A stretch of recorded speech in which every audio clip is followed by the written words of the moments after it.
너진똥님에게 가해지는 모든 비판이 보수적인 신앙으로부터 온 비판이기만 한 것은 아닙니다. 오히려 저는 이러한 비판들은 경계해야만 한다고 생각합니다. 전통과 신앙에만 기반한 비판은 새로운 해석들을 죽이고 생동감 넘치는 기독교 세계를 교조주의적인 공간으로 보이게 만들기 때문입니다.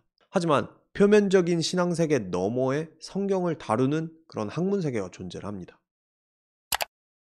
안녕하세요 여러분, 랜선 선교사 담혜색입니다. 너진똥님의 기독교 시리즈 마지막 4편이 나왔습니다. 이전부터 영상 리뷰에 대한 요청이 많았는데 이번에는 큰 논란과 함께 훨씬 많은 리뷰 요청이 있을 것 같아서 발빠르게 만들게 됐습니다. 자, 지금껏 너진똥님의 영상에 대해서 리뷰하지 않은 이유는 마침 제가 휴가 기간이기도 했고 다녀와서도 꽤 바빴습니다. 하지만 이 건이 기독교 유튜브계에서 역대급 이슈였던 만큼 마냥 손 놓고 있지만 않았어요. 3편까지 보고서 커뮤니티 탭에 감상평을 나누기도 했고 너진똥님과 직접 연락을 몇 차례 주고받기도 했습니다. 사실 4부의 대본도 한번 보라고 미리 보내주셨고요. 대본 내용에 대해서도 몇 차례 이메일을 주고받으면서 생각을 좀 더 명확히 들어보기도 했습니다. 그리고 나서 4편이 나오면 전체적인 리뷰를 해야겠다고 마음을 굳혔죠.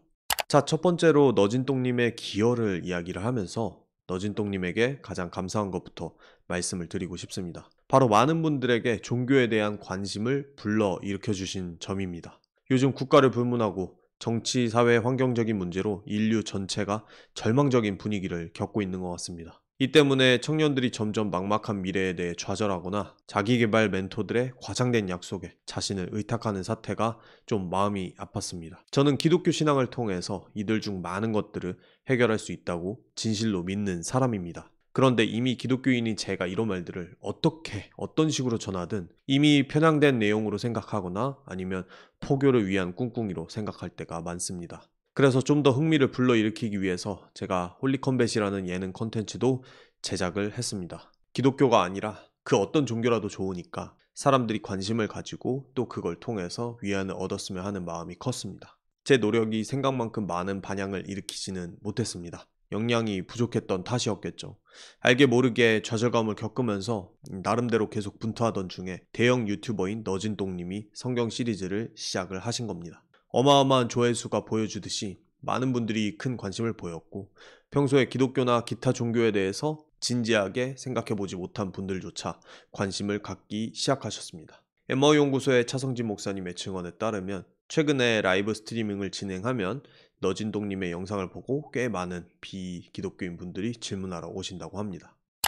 너진똥님의 시리즈 1편에서 3편에 대해서 좀 얘기를 해보려고 합니다. 정말 훌륭한 변증이었다고 생각을 합니다. 제가 지난 10년간 배우고 실천하고 또 가르쳐온 많은 변증 방법의 정수를 정말 멋지게 담고 있는 영상들이었습니다.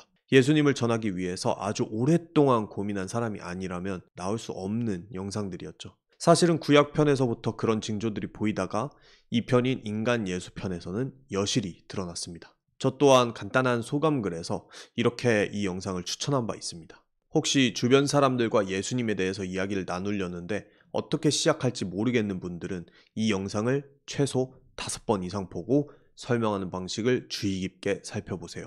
자, 이 영상에는 기독교 용어 순화하기, 흔한 오해들을 미리 파악하고 풀어주기, 현대식으로 비유하기, 전도 없이 순수한 복음서 내용만 전하기, 죄와 속죄론에 대해서 납득이 가도록 설명하기, 비기독교인에게 맞춰서 성경을 재해석해서 인용하기, 인기 있는 미디어 작품을 인용해서 설명하기 등등 정말 많은 변증적인 요소와 테크닉들이 보였습니다. 특별히 너진똥님이 중간에 인용하신 죄와 벌, 조커, 나의 아저씨 모두 제가 직간접적으로 기독교식 리뷰를 한 적이 있어서 더 반갑게 느껴졌습니다. 특별히 나의 아저씨를 죄로부터의 구원이라는 주제로 해석하신 분은 저 외에는 지금까지 처음 봐서 와, 이 사람은 뭐지? 하면서 즐거운 마음까지 들었습니다. 자, 3부의 경우에는 가장 핵심 내용인 예수님 스스로 우상이 되셨다라는 이 내용에 대해서 조금 논란이 있었던 것 같습니다. 요지는 사람들이 다른 우상을 섬기는 습관을 없애지 못할 바에는 예수님이 스스로를 우상으로 만들어서 모든 사람의 마음속에서 계속해서 살아남으려는 그런 계획을 세웠다는 것입니다. 이 내용이 어떤 분들에게는 좀 위험하게 들릴 수 있겠지만 사실 비슷한 내용은 많이 있었습니다. 제가 좋아하는 프랑스의 인류학자인 르네 지라르는 예수께서 스스로 십자가에 달려서 인간이 자행해온 희생양 메커니즘을 폭로했다라고 말을 합니다. 그리고 희생양 메커니즘의 원인인 이제 모방하고자 하는 이 욕망을 예수님 스스로 모두가 모방하고자 하는 영웅의 롤 모델이 되어서 해결했다는 그런 식으로 얘기를 하죠. 이런 설명은 너진똥님의 셀프 우상화와 굉장히 비슷합니다. 이처럼 3편까지 내용에 대해서 저는 사실 칭찬밖에 할 것이 없습니다. 비기독교인분들을 대상으로 한 스크립트라는 점에서 너진똥님의 설명 방식과 내용에 상당수 동의를 하고 또 이런 논의들을 일으키는데 정말 많은 기여를 해주셨다고 봅니다. 자, 이제 많은 분들에게 심란함 혹은 희열감을 주었을 4부 내용에 대한 이야기를 해보겠습니다. 너진똥님의 핵심을 간단히 말하자면 이렇습니다. 구약의 폭력적인 하나님상은 모세나 기타 구약 인물들의 필요로 의해 만들어진 신이다. 진짜 여호와는 감추어져 있다가 예수를 통해서 다시 드러났다. 그는 폭력과 질투를 일삼는 신이 아니라 오직 사랑만을 베푸는 신이다. 예수는 그분의 정신을 다시 퍼뜨리고자 오직 사랑을 행하고 주신 분이고 우리 또한 그 편견 없는 사랑을 따라서 행해야만 한다.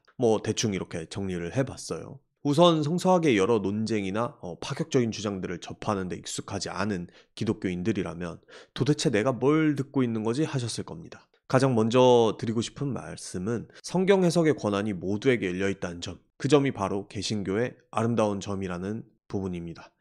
전통적인 성경 해석이 아니라며 모든 해석을 곧장 일축하는 것은 사실 개신교적인 태도가 아닙니다. 개신교 역시 중세 가톨릭의 전통적인 해석을 깨버리고 성직자에게만 부여된 성경 해석 권한을 모두에게 오픈해버린 혁신적인 종교이기 때문입니다. 따라서 어떤 해석을 대할 때는 단순히 전통적이지 않다, 생소하다라는 점에 초점을 두기보다는 과연 이 해석이 2000년 역사를 지닌 성서학이라는 학문으로 조망해 볼 때 그때도 올바른지를 살펴보아야 합니다. 우선 너진똥님의 해석은 너무나 독창적입니다. 많은 고민을 거쳐서 이런 결론을 내셨음이 분명해요.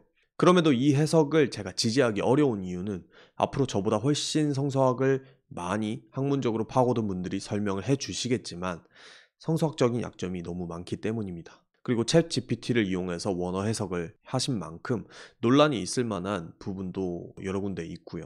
사실 성경을 기록할 때 쓴 히브리어와 헬라어라는 언어는 사어입니다.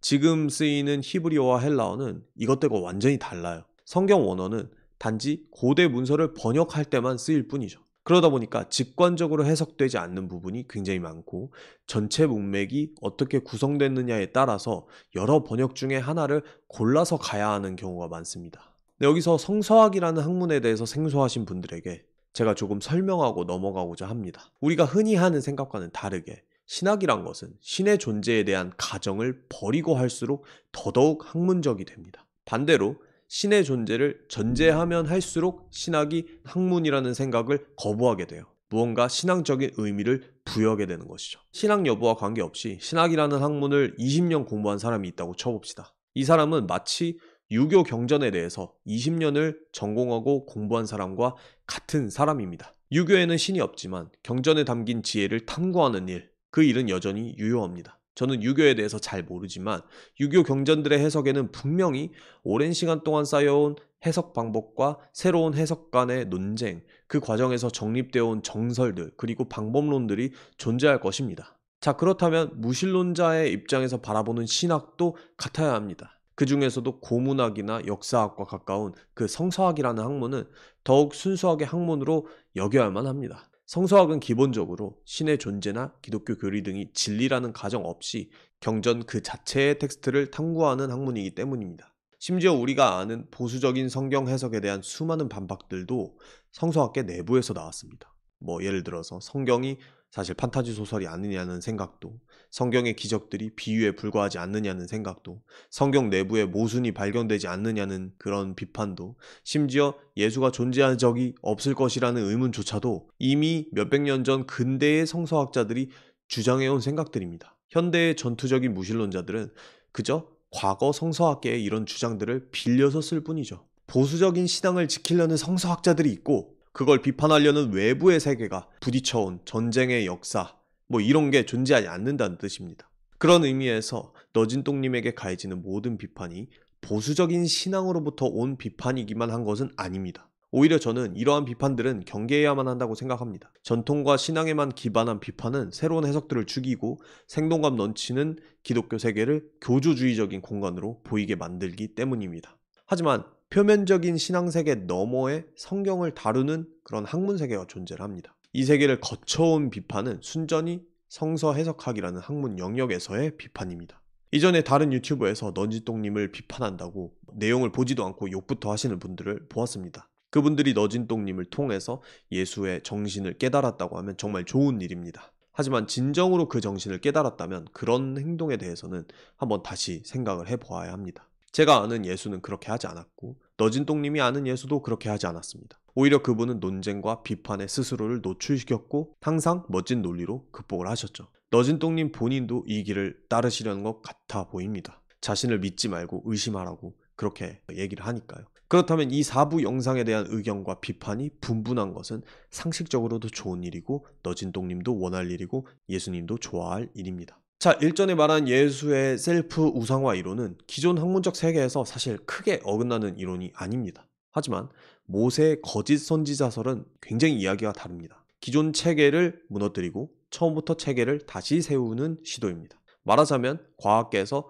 빅뱅이나 진화론이 틀렸다고 주장하면서 새로운 이론을 가져온 것입니다. 이거는 아주 훌륭한 도전이 될 수 있지만 당연히 기존 학문의 방법으로 검증을 거쳐야겠죠. 저는 지금 당장 이거를 구절구절 반론하거나 성서학적 지식으로 논하는데 큰 관심이 없습니다. 아마 보시는 분들도 큰 관심이 없을 거예요. 이런 자세한 반론들은 성서학을 더 잘 알고 전공하시는 다른 분들이 하실 겁니다. 그렇다면 제가 할 일은 너진똥님의 해석이 해결하는 것처럼 보이는 여호와 하나님의 폭력적인 모습, 이런 것에 대해 다루고 또한 이분이 제시하시는 진짜 사랑이라는 개념에 대해서 다루는 겁니다. 그러면 지금부터 해보겠습니다. 자, 첫 번째로 구약의 잔혹한 하나님에 대한 생각, 이 부분이 있습니다. 자, 이 부분이 제가 4부의 대본을 받고 리뷰를 결정하기까지 가장 어려움을 느꼈던 부분입니다. 혹시라도 너진똥님의 영상을 타고 오셨을 비기독교인 분들께 말씀을 드리자면은 저는 4부에 나온 너진똥님의 해석이 옳지 않다고 생각하면서 동시에 대단한 해석이라고 생각을 합니다. 이거는 진심입니다. 대부분의 성경 해석은 기존의 성서학이 수백 년 이상 쌓아올린 탑 위에서 시작을 합니다. 근데 너진똥님은 아예 성경 본문만 가지고 그냥 맨 땅부터 시작해서 이런 신선한 관점에 도달한 겁니다. 그리고 이 관점이 가진 가장 큰 장점은 비기독교인뿐 아니라 기독교인들마저 항상 난제로 여기는 구약의 폭력적인 하나님의 모습들을 말끔하게 해결해버릴 수 있다는 점입니다. 그래서 저는 기독교 변증가로서 이 해석에 상당한 매력을 느낍니다. 근데 실제 성서학의 세계는 굉장히 복잡하죠. 더 깊게 파고들수록 복잡해집니다. 비기독교인분들, 특히나 너진똥님을 좋아하는 분들에게 이런 식의 비판, 반대가 어떻게 들릴지 잘 알기 때문에 더욱더 조심스러웠습니다. 이제 막 기독교를 이해할 수 있는 종교로 여기기 시작한 분들에게 찬물을 끼얹고 다시 혼돈의 상태로 되돌려 놓는 일이 되지 않을까, 그런 많은 걱정이 됐거든요. 그리고 저는 정말 그러고 싶지 않거든요. 여기서 문제는 만약 제가 너진똥님의 독창적인 해석을 거부한다면 여전히 여호와의 폭력성에 대해서 해명해야만 한다는 점입니다. 자, 기존 기독교는 과연 가나안 전쟁을 비롯해서 여호와의 폭력성을 어떻게 해명을 할까요? 모든 기독교인들은 가나안의 갓난아기까지도 죽이고 진멸시키라는 해당 구절들에 대해서 여호와가 피에 굶주린 학살자여서 라는 결론을 피하고 싶어합니다. 당연한 것이죠. 이런 관점에서 모든 기독교인들은 너진똥님과 마음을 함께 하는 셈입니다. 어떤 근본주의자들은 아무리 불합리하고 비도덕적이고 잔인한 명령이라도 하나님이 하셨으면 그냥 선한 것이다 라는 주장을 펼치는데 저를 포함해서 대부분의 기독교인들은 이것에 전혀 동의하지 않습니다. 이런 주장은 철학, 윤리, 신학의 모든 영역에서 꽤 잘못된 생각입니다. 이 영상은 이들이 타겟인 영상이 아니기 때문에 우선 넘어가겠습니다. 자, 그렇다면 어떤 대안 설명들이 있을까요? 첫째로 가장 흔한 변증의 예시는 가나안 족속은 정말 답이 없는 악인들이었다고 말하는 겁니다. 성경 내부에 이에 대한 힌트가 있긴 해요. 창세기 15장에서 하나님이 아브라함에게 말한 내용에 따르면 이스라엘이 이집트를 탈출하기까지 400년이 걸리는 이유를 다시 차지해야 할 가나안 땅의 죄가 절정에 다다르려면 400년이 남았기 때문이라고 말합니다. 이에 따르면 가나안은 단순히 이스라엘에 대한 하나님의 편애 때문에 멸망한 게 아니라 그들이 400년에 걸쳐 쌓아온 엄청난 죄들에 대해서 정당한 처벌을 받은 셈입니다. 이 가나안 사람들이 인신 제사를 드리고 또 신전에서 성적인 행위, 그런 행위들을 통해서 종교의식을 할 만큼 갈 때까지 갔다라는 근거들이 있습니다. 죄에 대한 처벌이라는 관점은 어느 정도 합당하게 들립니다. 그런데 어린아이까지 모두 죽이라는 것을 어떻게 받아들여야 될까요? 아무리 하나님이 걔네들은 천국으로 보내주셨을 거야 뭐 이런 식의 상상력을 덧붙여서 설명을 한다고 한들 이것이 정당한 설명으로 느껴지진 않습니다. 한때는 저도 이런 식으로 가나안 전쟁을 설명을 해왔지만 어느 순간 이 설명이 제 스스로도 설득할 수 없게 되어 버렸어요. 그래서 과감히 버렸습니다. 스스로를 설득하지 못하는 논리를 남에게도 말하지 않아야 한다는 나름의 원칙이 있기 때문입니다. 자, 그렇다면 두 번째로는 진멸 전쟁을 뜻하는 헤렙이라는 그 히브리어 단어가 고대 근동에서 쓰이는 아주 특수한 용어라는 주장이 있습니다. 이 헤렙이라는 단어 자체에 여러 가지 과장적인 표현들이 들어간다는 설명입니다. 존 월튼과 같은 구약학자들이 이런 설명을 시도를 하는데요. 설령 아이까지 전부 죽이라는 말이 있더라도 그거는 철저히 싸우라 이런 말을 과장되게 표현한 고대식 표현에 불과하다는 것이죠. 이에 대한 근거로 여러 가지 고대 문서에서 실제로 진멸했다고 표현을 하지만 사실은 진멸하지 않은 경우가 많았다고 합니다. 이거는 굉장히 역사적이고 일리 있는 해석입니다. 그런데 이러한 설명 또한 솔직히 약간 모순이 있는 것처럼 들려요. 이 구약 성경을 보면은 이스라엘 또한 가나안을 진멸하지 못했습니다. 결국 그 가나안 사람들의 일부가 남아서 함께 뒤섞여서 살게 됩니다. 그리고 이후 구약의 내용에는 이에 대한 이스라엘의 반성이 담겨 있어요. 만약 진멸이 하나님의 직접적인 명령이 아니라 과장법이었다면 왜 사람들은 당장 그 명령을 지키지 못한 것에 대해 자책했을까요? 만약 헤렙 명령을 과장법으로 자연스럽게 받아들였다면 회개는 필요하지 않았을 겁니다. 그렇다면 제 스스로 믿고 있는 마지막 세 번째 설명입니다. 같은 기독교인들에게는 다소 급진적으로 들릴 수 있겠지만 가감없이 말을 하겠습니다. 구약의 대부분의 내용이 최종적으로 편집된 시기는 모세의 시대보다 훨씬 나중인 바벨론 포로기 혹은 포로 귀환기라는 것이 성서학의 정설입니다. BC 586년에 바벨론이라는 강대국에 의해서 이스라엘은 멸망하고 사람들은 포로로 잡혀갑니다. 이 바벨론으로부터 이스라엘로 귀환한 후에 성경을 모으고 집대성한 에스라라는 인물도 성경에 등장을 하죠. 이 당시 이스라엘 사람들의 가장 큰 신학적인 관심사는 이것이었습니다. 우리에게 여호와 하나님이 함께 하시는데도 불구하고 왜 예루살렘이 멸망하고 왜 우리는 포로로 잡혀간 것인가? 고대인들의 대부분은 이런 상황에서 신의 탓을 합니다. 자신의 신이 다른 국가의 신보다 약하거나 혹은 아예 존재하지 않아서 그렇다고 말을 하면서 그 신을 가차없이 버리고 다른 신으로 갈아타죠. 하지만 포로기의 이스라엘은 전혀 다른 접근을 합니다. 그들은 자신들이 신의 명령을 따르지 않았고 우상들을 따랐기 때문이라는 그런 생각을 하기 시작했습니다. 그러면서 문서들을 모아서 자신들의 역사와 과거를 신학적인 관점에서 다시 재정리해 나가기 시작합니다. 그것이 구약 성경의 시작인 것입니다. 자, 이때 최종적으로 편집된 모세오경에도 포로기 이스라엘 사람들의 반성이 담겨 있습니다. 구약을 잘 읽어보면 가나안 진멸 명령을 못 지킨 것이 후에 우상 숭배의 씨앗이 된 것처럼 묘사가 됩니다. 더 간단히 말하면 국가가 멸망해버린 이스라엘 사람들이 보기에 자신들의 조상은 첫 단추부터 잘못 꿰고 그것이 본인들의 우상 숭배로까지 이어졌다는 반성을 하기 시작한 것이죠. 이 첫 단추가 가나안 진멸 명령을 지키지 못하고 가나안의 풍습을 그곳에 남겨둔 것이라는 겁니다. 이 모든 텍스트를 현대적 감성으로 바라보는 우리는 이스라엘 사람들이 오히려 가나안 사람들을 죽인 거에 대해 반성해야 될 것 같죠. 저 또한 현대인이라서 그렇게 느낍니다. 하지만 이것은 BC 500년에서 600년 전의 고대 사람들에게 아예 관심사 자체가 아니에요. 오히려 그들의 관심사는 왜 우리가 명령을 어기고 가나안을 진멸하지 못했는가 였습니다.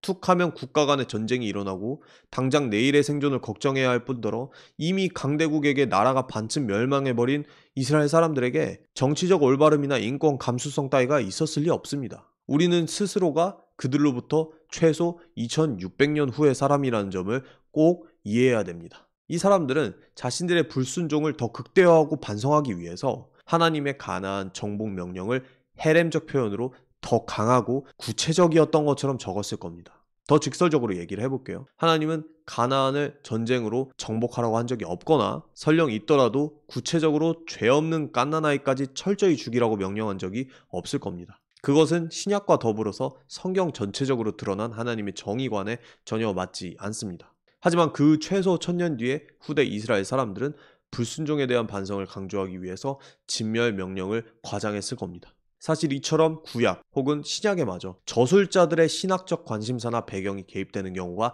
아주 많습니다. 이것들을 밝혀내고 연구하는 것이 성서학자들이 할 일이죠. 이런 사실들은 사실 성경 텍스트 그 자체만 놓고 봐서는 알 수 없는 경우가 많습니다. 어쩌면 보수적 기독교인들에게는 저의 설명도 너진똥님의 해석만큼이나 급진적으로 이단적으로 느껴질지도 모르겠습니다. 제가 왜 이런 해석을 하는지는 지금까지 이 다마스커스 TV를 봐온 분들은 알 겁니다. 당장 이 영상에서 신앙적인 변명을 하고 싶진 않고요. 이런 말씀은 드려야겠습니다. 저는 적어도 오랜 기간 성서학이 쌓아온 탑 위에서 이러한 해석을 시도하고 있습니다. 저에게는 이 모든 것들을 무효화하고 처음부터 이 성경 텍스트만 갖고 완전 신선한 주장을 내세울 배짱이 없기 때문입니다. 그 점에서 제가 너진똥님을 굉장히 리스펙하면서도 여전히 논쟁을 나눠야 할 상대로 보고 있는 것입니다.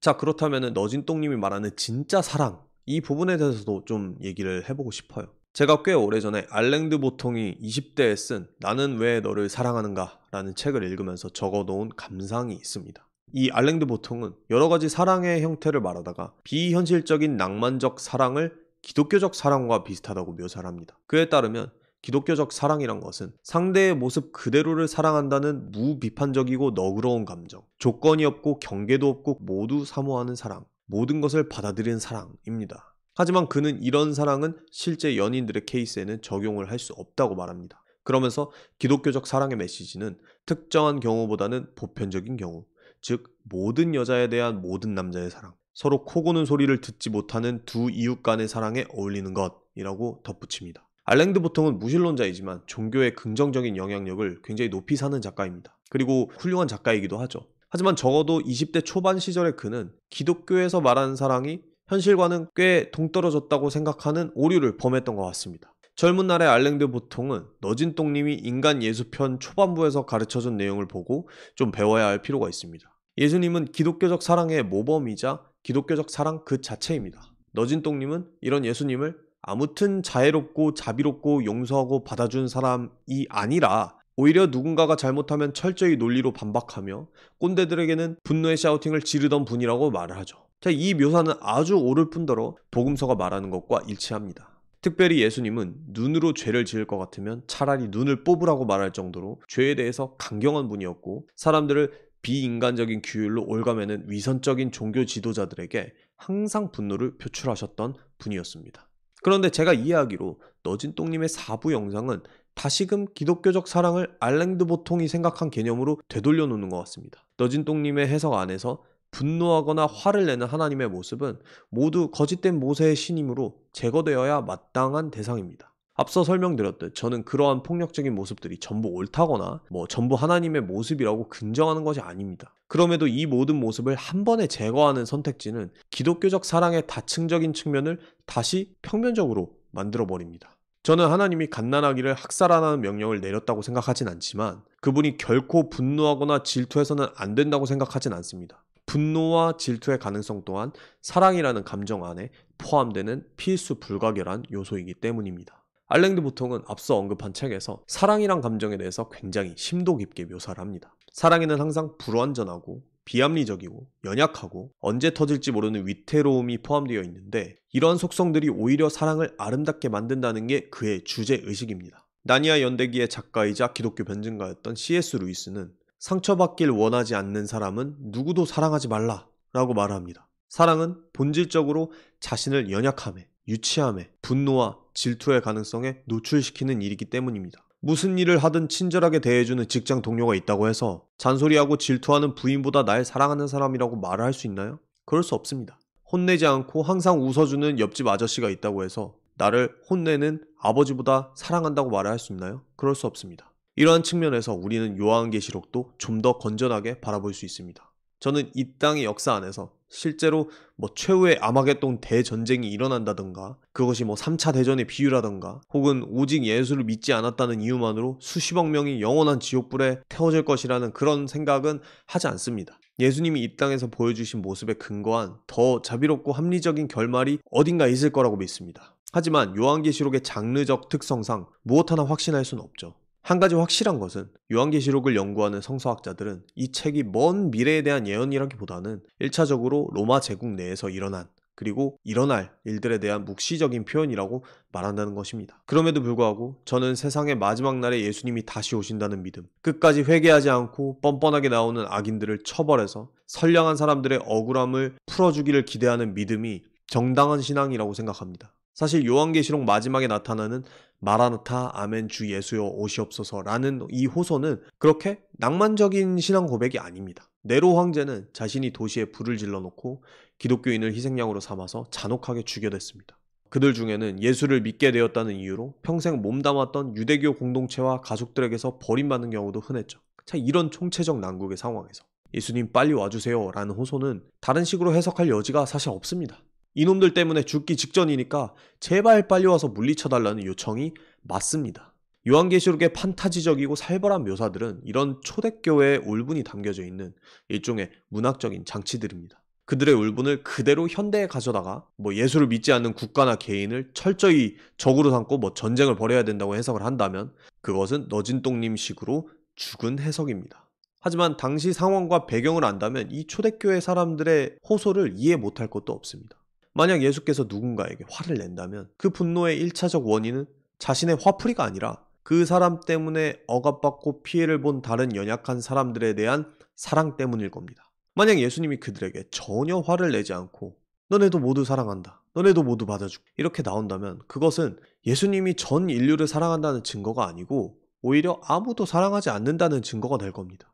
만약에 친구한테 따돌림을 당하고 와서 울고 있는 자식이 있는데 야, 객관적으로 생각해봐. 그 친구도 사정이 있겠지. 과연 너도 그 친구에게 잘못한 게 없다고 말할 수 있을까? 라고 말하는 아버지가 있다고 쳐볼게요. 이 아버지에게 세상의 모든 아이들을 사랑하는 훌륭한 사람이라는 칭호를 달아줄 사람은 아무도 없습니다. 그냥 자기 자식을 사랑하지 않는 사람일 뿐입니다. 자, 진정한 사랑을 경험해본 사람이라면 사랑이 그저 낭만적이지만은 않다는 점을 알게 될 겁니다. 그리고 바로 그 점 때문에 사랑이 아름답다. 이 사실까지도 느낄 겁니다. 저는 여기에 더해서 기독교적 사랑의 정점인 십자가까지 말을 하고 싶습니다. 흔히 목걸이 장식으로 하고 다니는 현재와 달리 1세기의 십자가는 그리 낭만적으로 여겨지는 상징이 아니었습니다. 지금으로 치면 길로틴이나 총살대를 장신구로 하고 다니는 셈이죠. 십자가는 많은 이를 한꺼번에 사랑하려면 얼마나 큰 대가가 따르는지를 보여줍니다. 단 한 사람을 진정으로 사랑하는데도 분노와 질투라는 부산물들이 따릅니다.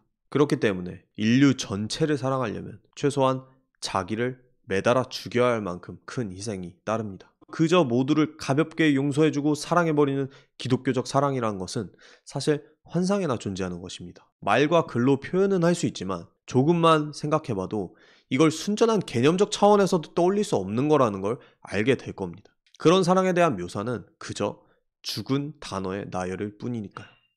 자, 저는 너진똥님의 영향력에 대해서 다시 한번 감사를 표합니다. 이미 입지가 탄탄한 상황에서 이런 논쟁적인 종교적인 내용을 다루기까지 많은 고충이 있으셨을 겁니다. 논쟁이든 찬사든 반대든 적어도 기독교에 대한 많은 논의들을 촉발시켜준 것만으로도 기독교 유튜버 중 그 누구도 할 수 없었던 일을 해주셨다고 생각합니다. 또한 그 안에서 기존 신학계의 논쟁에서 보지 못했던 신선한 포인트들을 던져주셨다는 점에 대해서도 정말 너 진짜 똑똑하다 라고 말하고 싶습니다. 너진똥님은 앞으로 당분간 기독교 얘기를 하지 않겠다고 하셨습니다. 4부까지의 영상으로 기독교에 대해서 어느 정도 의문을 해소한 분들도 있을 테고 부족함을 느낀 분들도 있을 겁니다. 만족감을 느꼈지만 더 알고 싶어진 분들도 있을 거고요. 저를 포함한 기존 기독교 유튜브들은 이분들과 열린 대화를 할 준비가 되어 있어야 할 것 같습니다. 그런 의미에서 제가 앞으로 진행할 콘텐츠 예고를 잠깐 하겠습니다. 지금껏 구독자 비율의 대부분이 기독교인이었던 탓에 비그리스도인을 위한 영상을 만든다고 할 때조차 사실 기독교인들의 눈치를 봐왔습니다. 그런데 이번엔 정말 기독교인 눈치를 단 하나도 보지 않고 오직 비그리스도인만 이 영상을 본다고 생각하고 Q&A 모음 영상을 만들어 보려고 합니다. 자, 우선 1부는 기독교 자체에 대한 흔한 의문들, 말하자면 제가 지금껏 10년 동안 유튜브를 하면서 많이 들어온 질문들을 20가지 뽑아서 각각 짧게 몇 분씩 대답하는 영상을 만들겠습니다. 자, 2부로는 교회와 신앙생활 자체에 대한 의문들, 이를테면 왜 교회 가면 헌금 내라고 하는지, 교회 가면 대체 뭐 하는지, 뭐가 좋은지, 왜 기독교인 중에 더 이상한 사람이 많은지, 이런 민감한 질문 20가지를 또 추려서 몇 분씩 답을 하겠습니다. 마지막 3부로는 1부와 2부에 달린 비그리스도인 분들의 댓글 중에서 20가지를 뽑아서 한 번 더 영상을 만들겠습니다. 사실 이게 엄청나게 부담되는 컨텐츠입니다. 제작 시간이 굉장히 길 텐데 영상은 고작 3개가 나올 것이고 변증 유튜버로서 미천이 드러날 수도 있고 제가 책으로 출간하려고 집필 중이던 내용들이 일부 유출될 수도 있습니다.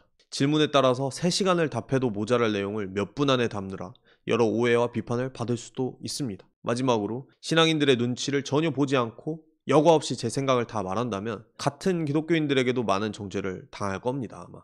하지만 이 과정에서 벌어지는 모든 오해, 악플 다 스스로 감수하겠습니다. 그럼에도 불구하고 꼭 필요한 일이라고 생각하기 때문입니다. 너진똥님이 용기를 내서 이런 거를 시작해 주셨던 거에 대한 보답이기도 하고요. 자, 여러분 모두 기대해 주세요. 감사합니다.